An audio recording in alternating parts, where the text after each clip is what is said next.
Estamos de volta com mais um comentário de uma lição bíblica.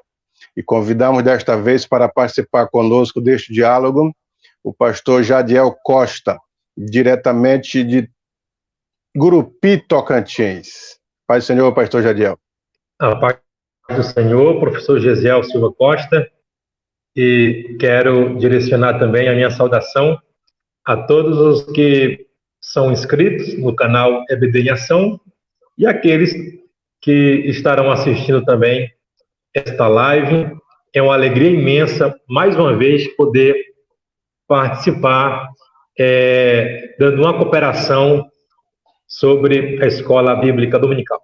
Muito bem, nós estamos começando o novo trimestre, é o quarto trimestre deste ano, e nós vamos estudar hoje a lição de jovem, a lição de número 1, cujo título, um título muito interessante, é Moisés, a diferença que a presença de Deus faz. Nós vamos ver no primeiro tópico aqui, que o comentarista ele fala de Moisés e a sua chamada. O nome Moisés é porque significa tirado das águas.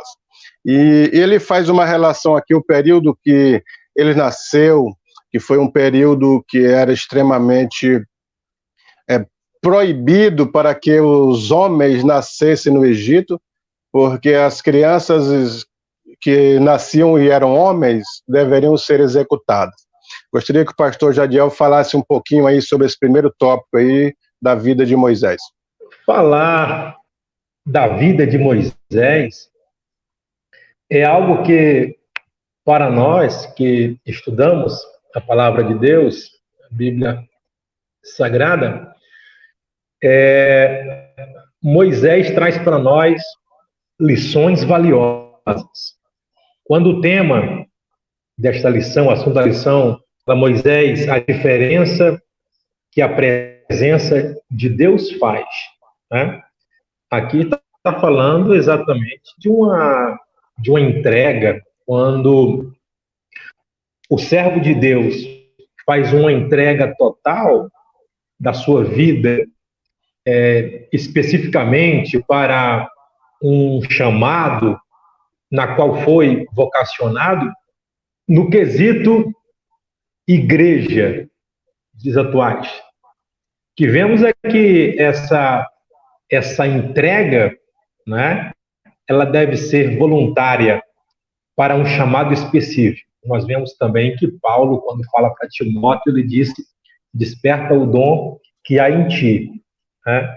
Então, para aquele que tem esta vocação, que tem esta chamada, sem a presença de Deus, lá na frente vai falar um tópico relacionado a isso, e vamos entender e compreender que sem a presença de Deus não tem como a pessoa ter um sucesso na sua vida ministerial, eclesiástica ou em algum outro setor da vida, né? Quando Moisés é tirado das águas, nós vemos ali que a história ela registra acerca do nascimento de Moisés. Aquele período era um período sombrio. Nós vemos ali o império de Faraó, que dominava nesse período, né? E quando naquele período, nós vamos detectar que os hebreus não estavam nas suas terras, né? Eles não estavam no seu habitat natural, que era Canaã.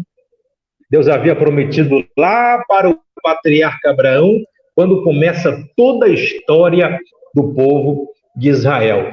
E agora, durante todo esse período ali, não vamos aqui entrar muito nesse detalhe para não fugir do assunto, mas, no entanto, nós vemos que quando os hebreus estão no Egito ali, tem toda aquela situação de Jacó, dos seus filhos, José, que fez parte do governo de Faraó com uma posição elevada, né, sendo ali governador do Egito, os anos se passaram e agora o povo estava vivendo ali sob uma escravidão, né? Então, o decreto era para que todo macho que nascessem, né, das mulheres hebreias, ele tinha que ser aniquilado, porque estava assustando, na verdade, o império, e a pressuposição que fazia era que eles iam crescer e poderiam estar dominando também o Egito, né? Então Moisés, ele vem nascer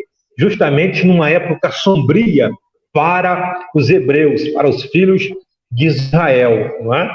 Então ali eles estavam, o seu trabalho era escravo, e era algo assim exaustivo, né? Sem remuneração. Naquela época não, o império que dominava não tinha ali as leis trabalhistas para fazer ali uma apuração, né? E colocar em prática aquilo que nós vemos hoje, né? As questões trabalhísticas, as reformas e assim por diante. Então eu vejo aí, dentro desse contexto, mais Moisés como uma pessoa chamada, nós iremos ver que ele vai ter a sua utilidade para o povo hebreu, para o povo de Israel. E o texto ainda diz assim que ele foi educado, recebeu uma excelente educação, que era para assumir cargos excelentes dentro do Império Egípcio, né? Então, essa educação que ele recebeu favoreceu a ele, posteriormente, para ele criar as leis de Deus, porque ele foi instruído em todas as ciências do Egito.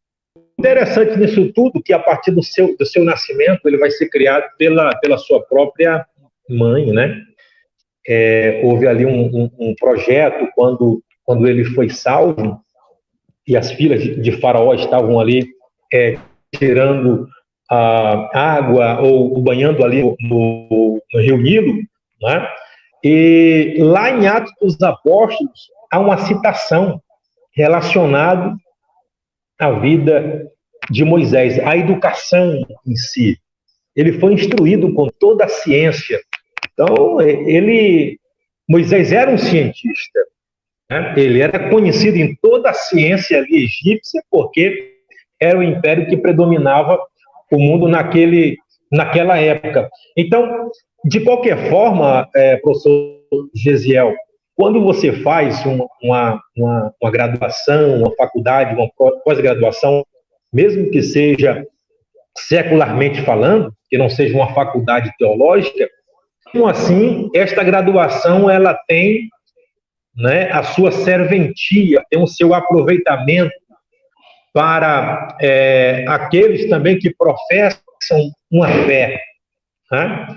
Por exemplo, o direito, né? O direito é uma graduação muito requisitada e ela tem os seus viés, não somente para a pessoa que vai advogar, mas ela pode seguir, né, uma linha, seja previdenciária, seja tributária, civil, né, penal.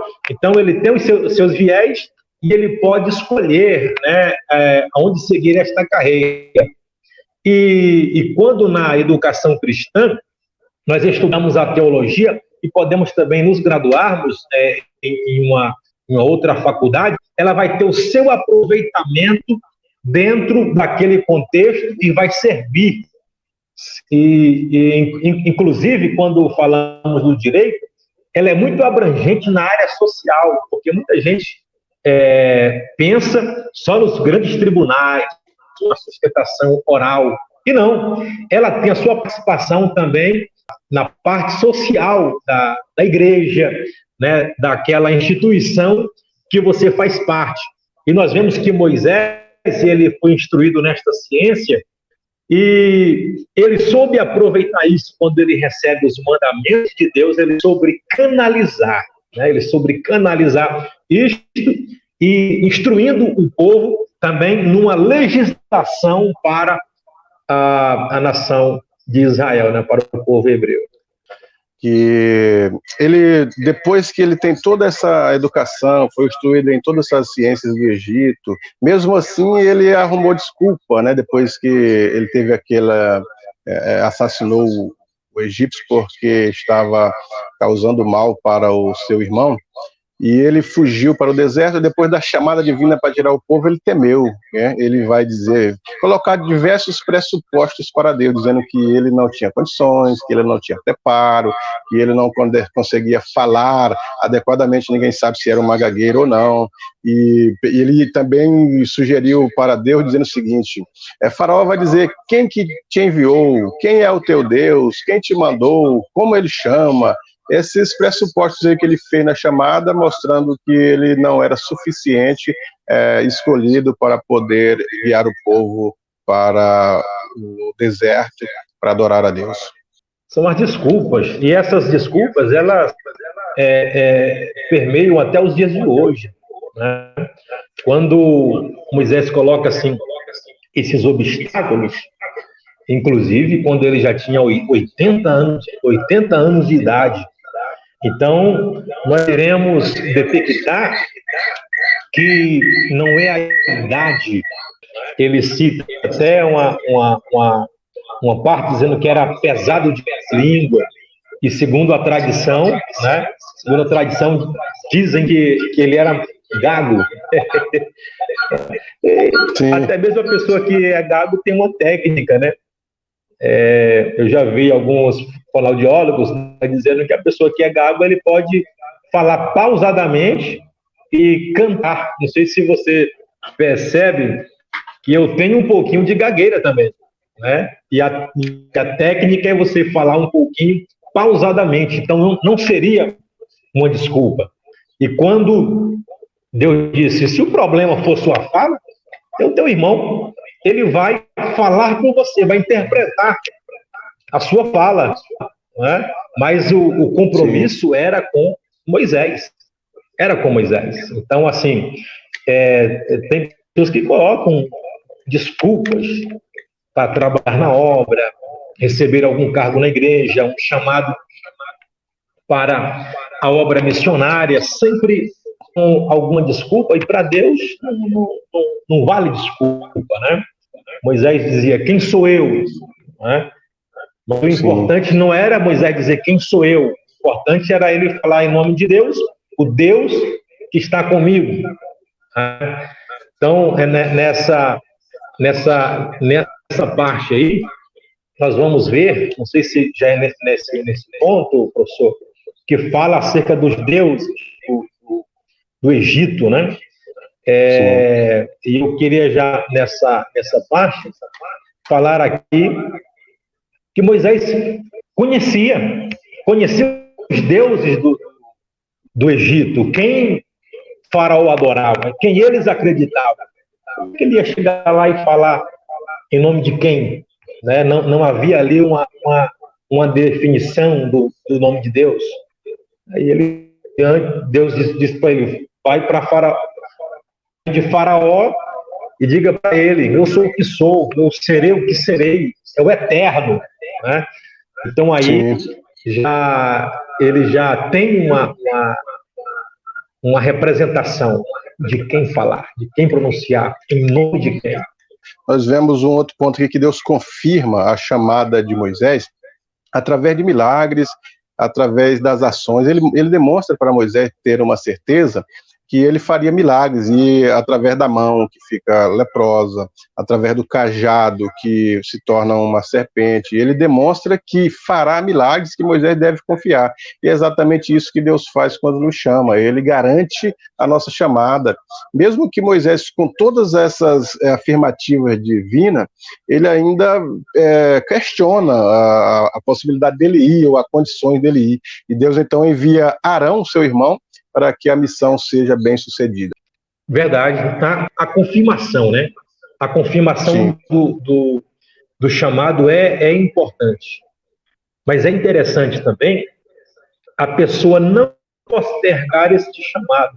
Não adiantar muito, porque tem muitos que querem adiantar, e Deus, nós não ajudamos Deus, é Deus que ajuda o ser humano.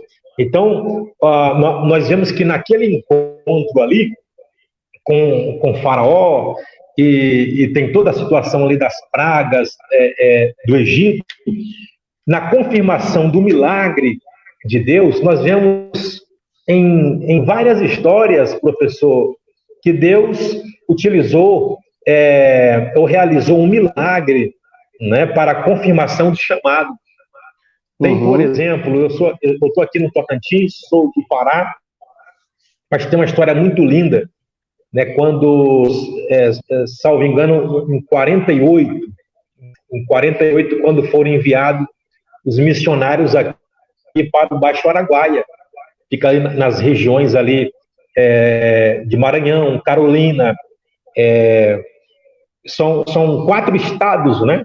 4 estados que ficam ali no setor Baixo Araguaia: Tocantins, Mato Grosso, Pará e Maranhão. E quando o pastor Armando Chaves Cohen, lá do Pará, enviado pela Convenção Paraense para fazer uma grande obra que era muito difícil o acesso naquela época não tinha a acessibilidade que tem hoje, né, de transporte aéreo, né, ou até mesmo o que mais se utilizava era o transporte fluvial, e ele veio em um barco. Quando ele, na primeira viagem, quando as proximidades de uma cachoeira, o barco virou, afundou, né? E o seu filho de 6 anos de idade foi morto, foi um sacrifício. Se fosse outra pessoa, havia desistido, havia voltado, mas o pastor Armando Chaves Cohen disse: eu tenho convicção do chamado e da obra que Deus tem para esta região. Não voltou, ele chorou, esteve em luto, mas a convicção do chamado de Deus para a sua vida, então Deus confirma, e Deus confirmou, porque hoje tem uma obra muito grande aí na região, né, do Baixo Araguaia, nesses 4 estados aí da Federação Brasileira. Nós vemos ainda, pastor Jadiel, no segundo ponto aqui, o comentarista ele aborda sobre, após o Egito, fala sobre o deserto, dicas como dias com Deus na montanha, os dias que Moisés ficou na montanha. Por exemplo, quando ele subiu para a montanha para receber as instruções, porque o povo ele era um escravo no Egito, e como você disse, o escravo ele não tinha direito, não tinha pensão, não tinha nem leis, e os escravos tinham. As leis dos escravos era somente obedecer, baixar a cabeça e fazer as atividades. Então o povo não estava acostumado com limites, com leis, com regras, principalmente as leis cerimoniais de Deus, os preceitos de Deus, a vontade divina. Eles precisavam ser moldados dentro destas leis, dentro dessas vontades. Por isso que Moisés, como legislador, estava com Deus lá na montanha para poder receber as instruções de como conduzir o povo a uma conduta moral, a uma conduta ética, a uma conduta espiritual e a convivência social com aquele povo que eles não tinham através de leis. Então tudo isso seria dado por Deus através das leis. Mas o povo que haviam proclamado adorar a Deus no deserto, foi essa palavra que Moisés disse para Faraó: deixa o povo ir adorar. Quando Moisés subiu e sumiu no monte, na mente do povo, que Moisés havia desaparecido, o povo achou que Moisés não mais desceria, e disse: então vamos adorar nós mesmos. Então eles fizeram ali um boi, um bezerro de ouro, através de Arão, e começaram a adorar esse bezerro, né, que era uma das ideias, uma das crenças do Egito, o Boi-Apis, onde as pessoas adoravam o Boi-Apis, o Deus protetor dos animais, e eles começaram a adorar, dizendo: já que viemos adorar, vamos adorar o Boi-Apis, que era a ideia de religião do Egito. Moisés desceu com as tábuas da lei enfurecido e quebrou as tábuas da lei. Faça um comentário sobre esse aspecto aí de Moisés aí com o povo. 2 coisas que são interessantes aí, nesse segundo ponto.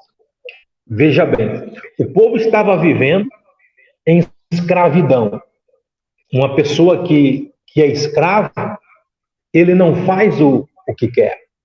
O trabalho é forçado, né? Ele não está no trabalho porque gosta, não está ali fazendo por prazer, não tem carga horária, por exemplo, 40 horas semanais, como a CLT nos dá esta evasão para os dias de hoje, trabalhistas, né? Então, o povo estava vivendo escravo. E agora, quando Moisés entra como libertador, quando há a libertação do povo hebreu, o faraó liberou o povo, pode ir para suas terras, podem ir adorar os seus deuses. há aqui dois contrastes muito grandes. Uma, a escravidão. A outra, a liberdade. Só que esta liberdade, ela tem que ter regras. Nós vemos ativistas, aqueles que defendem uma ideologia, né? Seja do feminismo, questões do racismo, e assim tem uma série de questões ideológicas. A maioria são pessoas que defendem uma liberdade. E esta liberdade é no sentido de poder tudo, né? Drogas, no geral, tudo é livre. A pessoa pode tudo, né? Existe até os naturalistas que vão para uma praia de nudismo para viver da forma que quiser.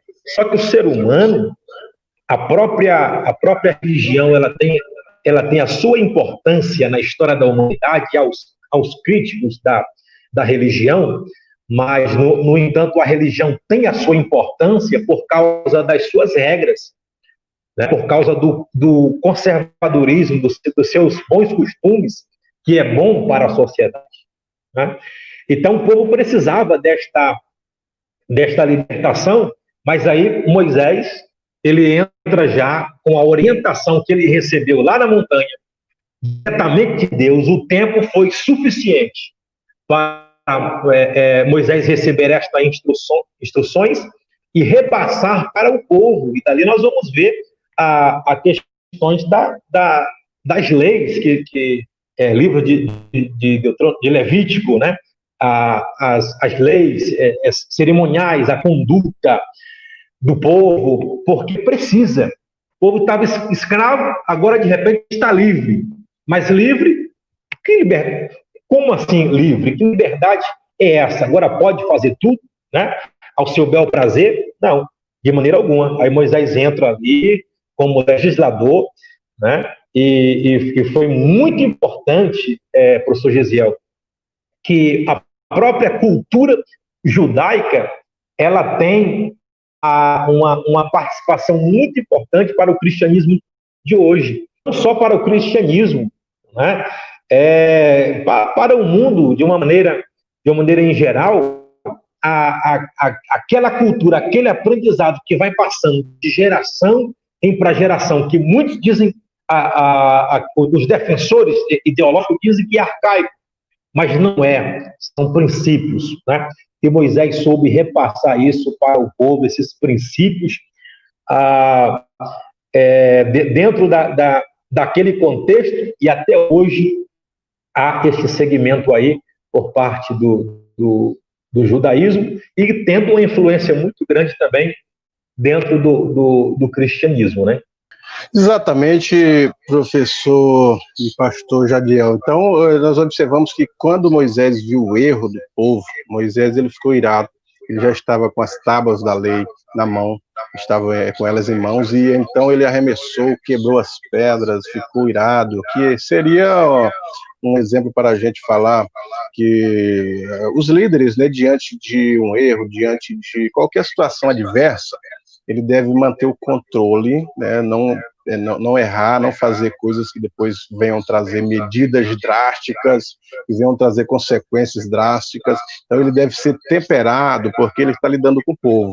Então, de fato, a liderança deve se espelhar em Moisés, por mais que ele seja o homem mais manso da terra, há situações que tiram ele do sério, mas se ele tiver temperado com as obras do Espírito, tendo controle, o domínio próprio, ele vai conseguir lidar com as consequências de uma forma agradável, diante de Deus. Pode ver que quando ele quebrou as pedras, Deus inquiriu dele: você vai lavrar outras pedras, você vai subir só no monte e carregá-la e trazer para que eu possa escrever, porque não foi Deus que causou o dano, foi o próprio homem, né? Então ele teria que reparar esses danos aí. É uma lição, né, para os temperamentos dos líderes de hoje diante das adversidades. Você ainda falou anteriormente, e agora você acaba aí de complementar, você conclui essa parte, complementa, né? Acerca lá do bezerro de ouro. Eu gostaria de fazer uma colocação aqui. Como o povo estava no Egito, eles estavam vendo, mesmo ali, o repassado de pai para filho, os princípios do povo hebreu, mas mesmo assim o povo estava acostumado ali com os rituais do Egito, né? Conhecendo quais seriam os deuses, a idolatria, a cultura estava arraigado neles. Quando trazemos para os dias atuais, e eles pediram para Arão o bezerro de ouro, um Deus que eles pudessem ver, eles queriam ver algo que fosse palpável. Ainda hoje, dentro do meio cristão, existem pessoas que querem ver algo palpável, até a questão da fé, né? Tem que ver alguma coisa, ou é um copo com água, ou é um galho de arruda, ou é um sal grosso, ou é o lenço ungido. O lenço ungido. Uma vez, um pregador estava pregando, e ele terminou de pregar, ele estava no local, e alguém disse: eu quero o seu paletó, o seu terno. Ele disse: mas meu paletó? Não, me deu o seu terno. Aí alguém disse assim: não, moço, amanhã eu vou lá na loja, eu compro um para você, um novinho. Ele disse: não, eu quero esse aqui que está com a unção, esse suor é a unção do pregador, né? Então ainda hoje existe esta idolatria e deve ser extirpado do arraial dos santos, no meio do povo de Deus, porque nós temos um Deus vivo, de poder, que somente ele deve ser adorado, né? Exatamente. Então, o povo ele estava apegado a essas questões, a esse misticismo. Às vezes, também no dia de hoje, nós temos alguns modismos, né? Algumas pessoas que se apegam às questões de hoje, até mesmo querem pegar o cristianismo e judaizar. As pessoas cristãs, se dizem cristãs, querem usar roupas de Israel, o quipá de Israel, os apetrechos de Israel. Isso aí é judaizar. E outras vezes é isso que você está dizendo aí, usar essas regras de pregadores, porque a caneta era do pregador que causava milagre, então eu quero ela para mim. O pregador, ele usou esse lenço, então eu vou usar esse lenço como algo que eu possa, um amuleto, né, que eu possa adquirir certas bênçãos. Esses amuletos aí, eles, desde as antiguidades, que eles são proibidos por Deus. Mas o povo sempre ele quer, quando se fala da questão sobrenatural, o povo sempre ele quer se apegar a essas minúcias aí, quando que, na verdade, isso não resolve a situação do povo.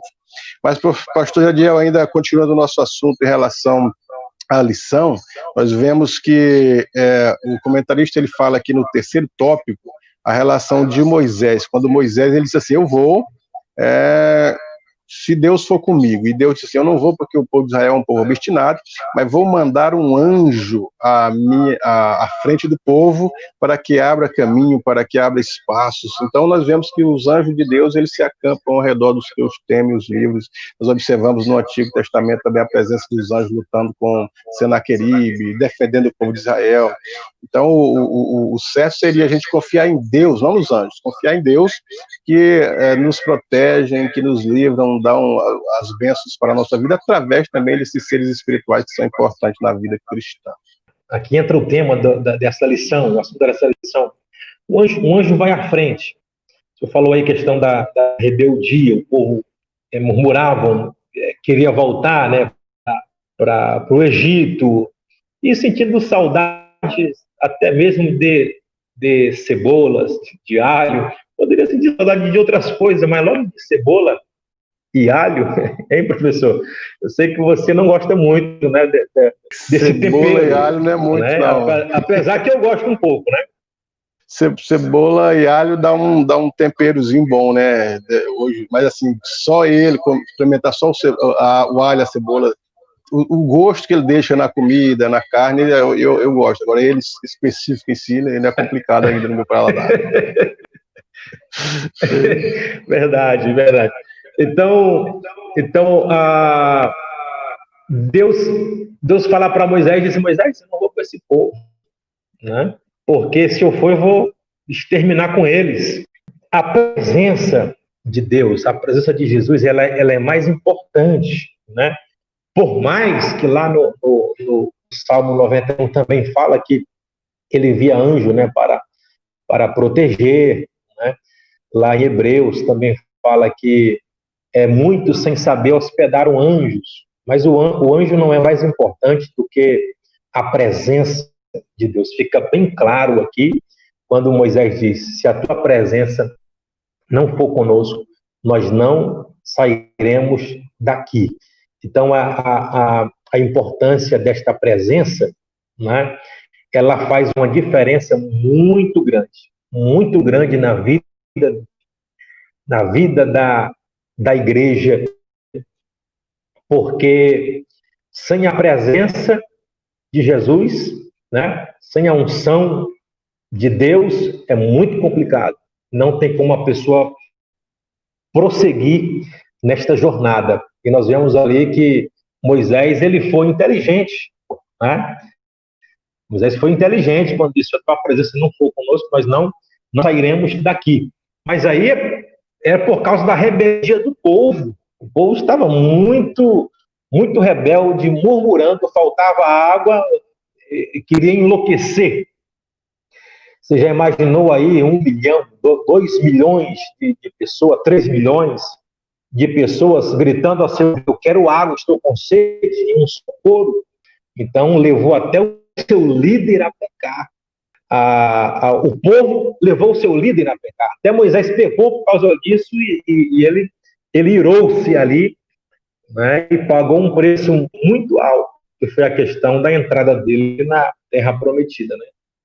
Muito bom, de fato a presença de Deus faz a diferença. Mas, pastor Jadiel, nós já estamos caminhando para o final aqui da nossa gravação, dessa lição, e foi muito boa a sua participação, falar sobre Moisés, falar sobre a relação dele com Deus, os desafios como líder ele enfrentou e como ele chegou vitorioso do outro lado. Foi muito maravilhoso. Nós queremos agora que você faça as suas considerações em participar conosco aqui no canal EBD em Ação, falando sobre a presença de Deus, que faz a diferença na vida de um líder, como também na vida de um povo. Nós já estaremos encerrando, para não ficar muito longo o nosso vídeo para os nossos telespectadores. Ficaram com desejo de voltar na segunda lição. Primeiramente, eu quero agradecer pelo convite de mais uma vez estar aqui no canal EBD em Ação. A você que não é inscrito ainda, né, inscreva-se neste canal, que é um canal de edificação da literatura, da Escola Bíblica Dominical, que é um dos departamentos mais importantes da igreja, porque é um curso de teologia que a pessoa que não tem a oportunidade, né, de ir para um seminário, de ir para um curso teológico, você está fazendo na Escola Bíblica Dominical. E aqui nesse canal você tem aqui vários comentários, né, através deste canal que Deus inspirou aí o professor Gesiel para abrir esse canal e está trazendo semanalmente palestras, live e debates. Então, você que não é inscrito, inscreva-se e divulgue também, divulgue esse trabalho, porque é edificação espiritual. Que Deus abençoe, professor Gesiel, a sua pessoa, a sua vida, né, o seu trabalho, e que este canal alcance aí muitas vidas com a bênção e com a graça de Deus. Maravilha, que Deus nos abençoe. Voltaremos na próxima lição número 2, com mais um comentarista nos ajudando aqui. Que Deus em Cristo nos abençoe. Uma boa aula para todos neste domingo abençoado.